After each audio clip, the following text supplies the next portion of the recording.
Hey everyone, you are listening to the All Things Private Practice podcast. I am your host, Patrick.Casale in Asheville, North Carolina, joined today by Dr. Liz Slonena. She is a PsyD and psychologist here in Asheville, and I'm really excited to have her on here. She's doing some really cool stuff with hypnosis. She does EMDR. She is always making ridiculously funny TikTok and Facebook videos to watch, and I just really appreciate you being on today. Well, thanks, Patrick. I'm really honored and happy to be here today. And I didn't butcher your name like I thought I was Yes. going to before we Congrats. started. It's like late in the day and I'm like, my brain is barely working. So I'm happy to have you on. I wanted to talk about some cool stuff that you're doing. We'll get to that in a little bit. But I think you and I were going to talk about grind culture and anti-capitalism. And honestly, the burnout rate in our profession right now is so fucking high. Yep. And it probably has never been higher due to COVID, due to everything else in our culture right now, in our world. So talk to us a little bit about, when you submitted the topic, I was excited for that because I think it's really important to start addressing and really having some communication around this. Definitely. Yeah. And that's because the internalized capitalism, the grind culture, the hustle culture is so ingrained as far as therapists, therapreneurs, entrepreneurs. It's just like part of the, culture of it. And I really want to strive to stop that out just because it really doesn't serve us. And despite us, being therapists, talking about self-care, talking about pacing yourselves, talking about really relaxing. And we are so bad at taking our own medicine. And it sucks. I Like was I going to say, ask you what self-care was. I was like, what yeah, the what fuck is is it? self-care? Yeah, what is that? What are hobbies? What's a social life? Like sometimes it just goes out the window. And how can we provide, the words of wisdom to our clients to like settle down, to be still, to relax, to actually have fun and play when we can't do that ourselves? And, brings up a lot of issues too. It's like, shit, am I really being true to my word? Am I being, honest with myself? And it is hard when the culture of being a therapist, like a modern therapist now, especially being an entrepreneur, is this pressure to do all the things. Start a podcast, be on social media, have a newsletter or a listserv, or have your own Facebook group. The list goes on and on and on. Oh, and on top of, being a therapist, seeing clients and doing those damn CEUs too. Yeah. And where the hell do you fit life into that? You don't. We don't practice what we preach typically in our profession. I think that we're really good at talking about self-care. We are really good at like motivating other people to take care of themselves. And then when we flip the script and we have to look in the mirror, we're like, oh no, I can't stop working. And I've got to keep hustling. I've got to be visible. I can't stop. And I struggle with that from time to time where I'm like, holy shit, I can't turn this off. Like I have to be visible. I have to moderate my Facebook group. I've got to do a pod, like everything, right? Like we've got to do it all. Do you ever feel that way with like some of the social media stuff that you're doing? Because you're pretty visible right now. Right. Yeah. And I totally feel that. And I am starting to really pause and ask myself, why the fuck am I doing this in the first place? And it has been like this strange aspect too, because I started my Instagram like a year ago, as well as my YouTube account a year ago too. And I was very inconsistent with it and the growth was just not there. And so when things started ramping up, I made a commitment to myself of, okay, I'm going to post every day on Instagram. And yeah, sure, that ended up with a lot of followers and kind of growth in that way. And at first it was really exciting. And it was also really exciting as someone with ADHD to actually be consistent for the first time in my fucking life. And then, and then it was like, oh shit, this is soul draining. That pressure of I need to do this or else I'll lose followers or I'll not be seen. I'll be invisible. And also just kind of really taking a step back and being like, wait, why? Why am I doing this? How is this serving me now? And really starting to realize, okay, do I really need to be showing up every single day? Because like you were saying, Patrick, it is so hard to turn off to be an actual human, not a therapist human or just a therapist on social media, and actually just put the phone down and relax and just play. Yeah, it is really hard. And as another entrepreneur who has ADHD, I get it because we lose interest so quickly. And when we're in it, we're in it. Like we are so invested. We're so excited. This is the best thing ever. And you can lose yourself in that. Like Oh, yeah. the constant need and drive to stay relevant, to be visible, to show up when people are on Instagram or on Facebook or come up quicker and at the forefront of people's feeds. Like that takes a lot of energy. And I think you're right. Like, what is this all for? Right? Like it's okay to be visible. It's okay to brand and do all the things, but like how do we channel that and like find balance? Because like you're saying, being playful, having fun. What are we doing this for? Am I doing this so like I can never enjoy my life or my downtime or even feel like I know how to put the phone away or like step away from being responsive? That's really hard for me.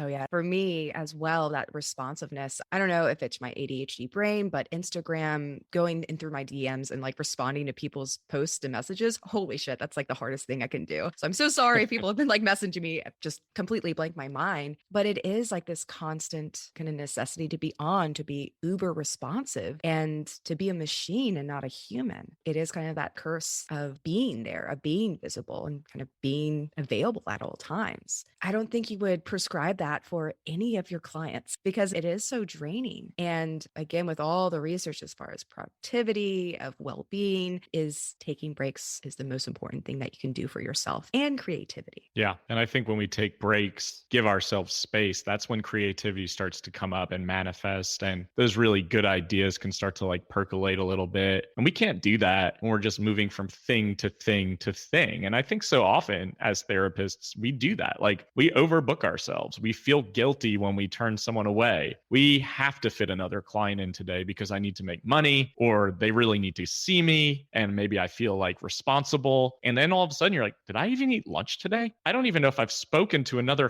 human being who wasn't a client of mine. Yes. And I think too, with just neurodivergence and ADHD brains, we do kind of oscillate between being bored and then being overcommitted and overwhelmed and not knowing what that balance is to create space, to create, ideas to percolate. And I don't know if you've ever experienced this before, being so damn bored that you just overcommit to everything because it's new, exciting, the dopamine is flowing. And they're like, oh, fuck, how am I going to get this all done? What Right. did I do to myself? What ends up happening to you when you overcommit like that? Like what instinctually you see it on your calendar start to pop up and your like instinct is what? Work more. It's terrible. When I'm already overworked, I tend to work even more just to prevent myself from going in flat out burnout exhaustion. It's not really sustainable. And I've been really trying to say no to overcommitments and bright new shiny opportunities and things. But I won't lie, I'm in the thick of it right now. There's a lot of cool things that I committed to months ago. I'm like, well, shit, it's all coming to a head. See, I do the same thing and I see my schedule and I'm like, I get frustrated and I get irritable and I'm like, but I created this. Like, Mm. I am the one who gets to create my own schedule. I'm a small business owner. Nobody is doing this for me. And I'm like, why am I going from therapist hat to coach hat to podcast to like networking lunch or coffee like in a day? It's just exhausting. And I find myself doing exactly what you said is go into workaholism mode with like tunnel vision. And I'm like, I've got to work more. I've got to work more. Otherwise, I am burnt out. But what I start to notice when I get really irritable, when I start to look at my schedule and it doesn't look like it works for me, I've got to check out. Like I've got to disappear a little bit from human beings. Like I've got to put my phone away. I've got to put my laptop away. And usually what it leads to is like binge watching Lord of the Rings and the Hobbit movies on repeat. Like if my wife comes home and any of those are on, she's like, oh, like I'm not going to talk to you for like the next day and a half. And I'm like, yes, leave me the hell alone. I need to recharge. But we shouldn't allow ourselves to get to that place, but we do so often. And I'm so glad that you brought that up too, as far as the hustle, hustle, hustle, and then just crash, burnout, binge all the Lord of the Rings kind of movies too. I'm with that with like video games. I'm just like locked into my hole. I don't look at my cell phone or anything. I like just disappear from my friends and family. And they're like, wait, what happened to Liz? Where'd she go? I'm like, sorry, I'm just so burnt out. I'm like in negative battery mode right now. I need to recharge my batteries. But that aspect too of we are our own boss. We make our own schedule. And yet sometimes we are our worst boss. Like, would you ever do that to one of your employees? Probably not. Yeah, I own a group practice and I do not ask my employees to work outside of the hours they want to work. And I don't text them work stuff outside of those hours. I want to. There are many times where I'm like, ooh, idea, or like, ooh, I need to communicate this. But that's what schedule send is for. Get the Yes. idea, schedule send the text message. Don't do it that night for them. But like, you're right. I wouldn't prescribe that for them. So why do we do that for ourselves? And I think as a culture, helpers really tend to overextend. We tend to people please. We really struggle with saying no. We want to accommodate everyone except for ourselves. So, how do you combat this? Like, what would you prescribe your clients that you would like to also do for yourself? Like, what kind of coping skills or strategies do you typically suggest? Love that. And just all my clients this week, I work with a lot of entrepreneurs and other healthy professionals too. And with them, I prescribe them, and this isn't a thing that I created. I forgot who the dude is who created this, but it's add one, subtract one. And it's add one pleasurable, joyful activity to your schedule and literally schedule it in that first, and then remove something that is draining from you, work Mm, related. wow. And yeah, it is very challenging to be like, wait, I have to remove something. I have to do one less work related activity. And it is so interesting to see my clients and even myself be like, but wait, I don't want to lose this thing. But it is kind of like that balancing act that we really want to move towards harmony and remove something so you don't get into this hellhole of overcommitment and overwhelm. And aside from that kind of activity of just noticing, that urge to do more, that's kind of knee jerk reaction to overcommit, overwork when you're already overworked and overcommitted. And for me, as well as my clients too, I love teaching them mindful hypnosis and mindful self hypnosis too, as this is a great relaxation strategy, as well as an energizing strategy too, to really get quiet, to really get settled and really come back to your why. Like, why the fuck are you doing this in the first place? And really kind of staying true to yourself and your values and realize, okay, maybe I don't really need to do this thing here today. Maybe I just want to sit here and enjoy this stillness for 5 minutes and really kind of recharge your batteries in that opportunity too. Yeah, I like both of those strategies. So add one, subtract one. Try to find a way to pencil in or schedule in something pleasurable, something that you enjoy doing, regardless of what it is, right? Like it doesn't have to be productive because we need to stop thinking that positive self care is productivity. Like you could be binge watching a show. You could step away and go to a restaurant you really like. Like you could go for a walk with your dogs. It doesn't matter, but try to add something in that really feels good for you. I get that the subtraction is hard because thinking about that, I'm like, ugh, like Yeah. what would I remove? Right. Like, but then I think, is it really important to respond to messages at all hours of the day? Absolutely not. And by doing so, we're really not creating healthy boundaries either. And we're allowing ourselves to be overextended and over responsive to people too. So I think I like the intention setting too with the hypnosis, starting your day with that or ending your day with that, and really getting clear on your intentions and like the why question, right? Like the why question is really important. Exactly. And, to come back to your center, to come back to your why when hell is swirling around you is so important to really, redirect your course of action. And, holding that intention at the start of your day, especially with ADHD minds, can really help you kind of move towards that success instead of getting to rabbit holes or black holes of your interests and hyper focusing too. Totally. I can't tell you how many days I start off with like intention to do something pleasurable, like call a friend, check something online that I want to actually follow through with, text someone I'm meaning to communicate with. All of a sudden, I start answering emails Yep. and phone calls and work messages. And I don't even remember what my intention was at the beginning of the day. And then I'm wrapped up in it. And I'm like, what is happening? Like, I don't even know how I got here. And then again, I have no one to blame but myself. So, really trying hard to be more intentional with how we go about going through the motions in our day and not just allowing the day to control us. Yes. And you're right. It is so hard. I've been there nearly every day myself.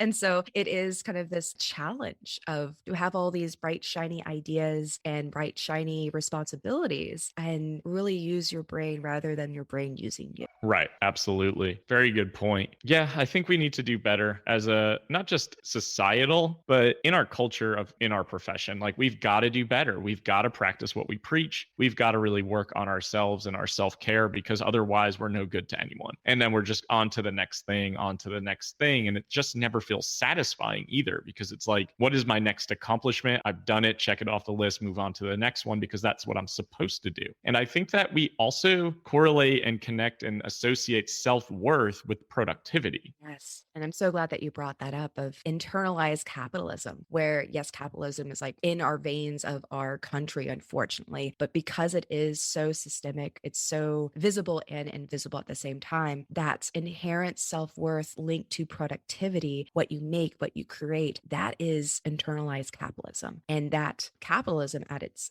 roots, unfortunately, is rooted in racism and white supremacy, of taking advantage of slave labor and minorities, and for, other individuals who are not, white cisgendered men. And it's terrible as helping professionals, as, proponents of social justice, to follow the same exact trap, to demand more of ourselves and, even connect ourselves to our work. It is so hard to let go of that, because whenever you probably meet someone new, what's the first thing you ask? You probably What do ask, you oh, do? what do you do for a living? Yeah. And What you do you just do talk for a about work. living? I did that yesterday, actually, and it was such a default question and response. I didn't even really care about the answer. It was Right. just like when you pass someone in the hallway and you say like, "Hey, how are you?" But you don't really care. You just keep walking and you're like, "Oh, I'm good. I'm good." And then you go on about your day. It's such a default, like deeply ingrained question and response and thought process of like we associate our value and we associate who we are even with what we do. Yeah, that is a trap, because if that is your identity, your worth, you forget all the other things and aspects of yourself, of who makes who you are you. There's other kind of labels, and I'm sure like acceptance and commitment therapy comes to mind, of like, self as context, capital S self, of who are you if you didn't have your job? Who are Right. you if you didn't have the degrees that you've earned? And most people are like, fuck, I have no idea. I don't even know what my hobbies are anymore. Sure. Yeah, absolutely. You're spot on. It's like we go into that mode and we're almost like trying to prove ourselves too. Like, look how much I've accomplished. Look how much I do. And that's really not healthy. And even in my life, right? Like I have so many people now that I'm doing all the things and I'm, guilty of this, but people will say, it's amazing how much you've created this year. It's amazing how much you do and how much work output you have. And I'm like, yeah, there's a fucking cost to this. Like this is maybe on the outside looking in, really glamorous and like, oh my God, look at all this creation. But on the other side, it's like hanging on by a thread, exhaustion, depletion, like just complete utter burnout. Then there is that internalized message of, but you have to keep going. You have to do the next thing. And I vividly remember like playing in a big soccer tournament during Labor Day, being utterly physically and emotionally exhausted. We ended up winning. It was awesome. And laying in bed Monday, like I couldn't even move physically. I was just so tired. And in my mind, the message in the narrative was like, you're being lazy. You are not answering phone calls. You are not answering emails. You could be doing something in your business. And that was like an internal struggle all fucking day where it was like, this is torturous. Like this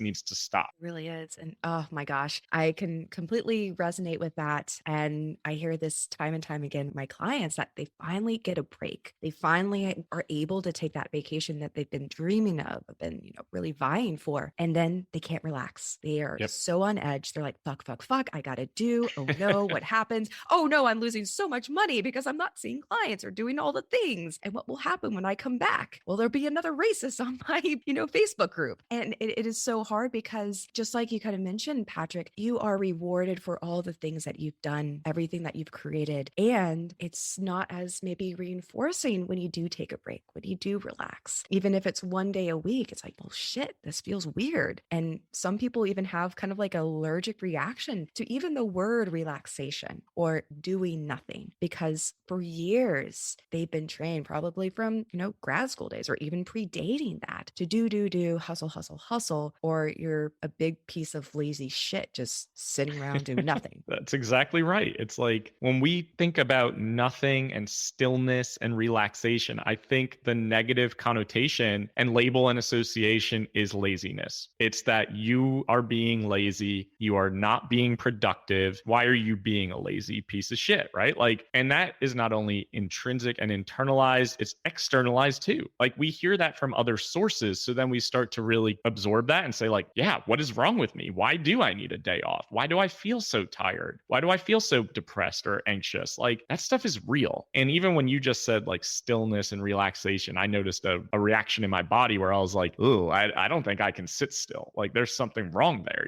I'm really working on that, but it's really uncomfortable. It is really hard. And it just makes me think about other professions, even other health professions professions where I don't believe that hustle, that grind, the people pleasing, the responding to clients that are not even ours, it's not as present. They are happy to take a vacation off. There's no kind of doubt that, yeah, I'm going to take a month vacation and my clients, they'll fend for themselves. They got it. They have referrals. But we are kind of, so sometimes entrenched in our work. Also to the point too that I don't know if this has ever happened to you, Patrick, but a hobby that we thought started as a hobby for fun and enjoyment and play becomes a hustle. Your hobby becomes making more money. The hobby becomes making YouTube videos or meditations like myself. And what was once just enjoying and just playfulness turns into a job and kind of robs you of that flow, of that no expectations, of just experimenting and seeing what happens. And here we are again,